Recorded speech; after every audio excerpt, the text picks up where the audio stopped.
quedarte con nosotros. No puedo imaginarme un mundo sin ti.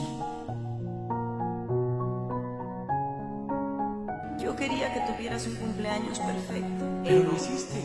Me diste el obsequio más hermoso del mundo. ¿Cuál de todos? Tú. Que tú estés aquí, conmigo, es el mejor obsequio.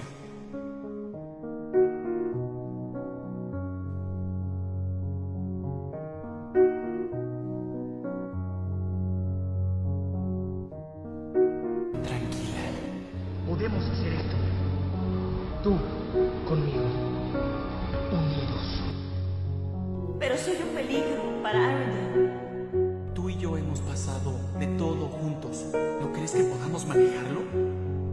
No, lo siento. Por favor, ya. Vete. ¿Confías en mí? Sí. Yo pertenezco aquí. Sola. Me tienes a mí, sin importar nada. Estoy contigo. Eso es.